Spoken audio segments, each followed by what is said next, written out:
बिहार सरकार ने उद्योग को बढ़ावा देने के लिए बड़ा फैसला लिया है। अब सरकार उद्यमियों को सस्ते दर पर जमीन देगी।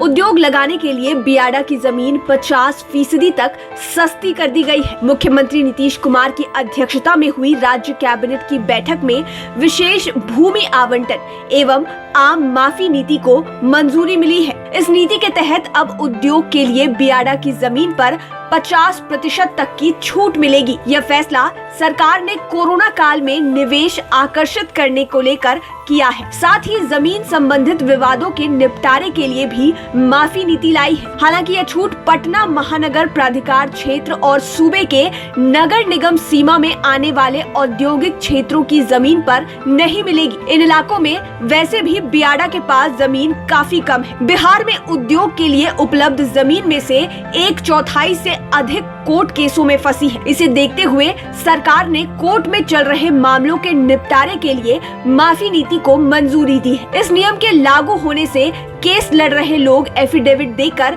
उसे वापस ले सकेंगे। बदले में वे जिस व्यक्ति को नामित करेंगे, बियाडा उन्हें उस जमीन को आवंटित कर देगा। उधर अति पिछड़े वर्ग के लोगों को लेकर राज्य सरकार ने बड़ी सौगात दी है।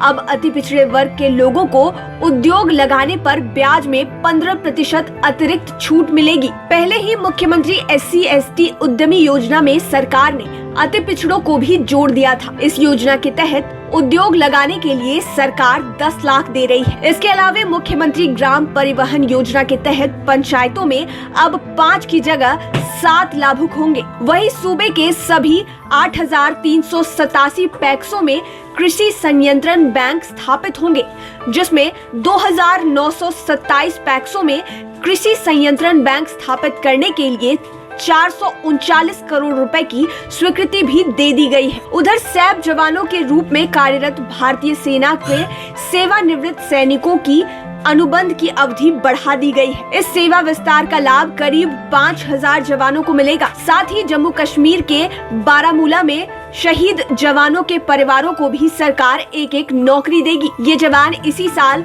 17 अगस्त को आतंकी हमले में शहीद हुए थे। उधर सरकार ने 1 अक्टूबर को समाप्त हो रही बालू बंदोबस्ती को 31 दिसंबर तक बढ़ा दिया है और बंदोबस्ती की राशि भी 50% तक बढ़ा दी गई है। इसके अलावा सरकार ने कई फैसले लिए हैं।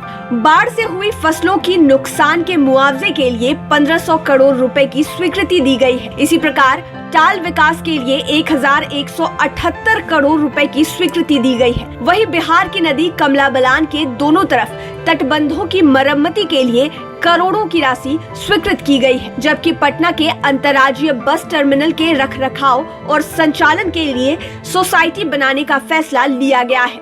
बहरहाल सरकार जिस तरह ताबड़तोड़ नई घोषणाएं कर लोगों को रिझाने में जुटी है, उसका चुनाव में NDA को कितना फायदा मिलेगा, यह तो चुनाव के नतीजे ही बताएंगे और जनता का मूड बताएगा। लाइव सिटीज की डेस्क रिपोर्ट।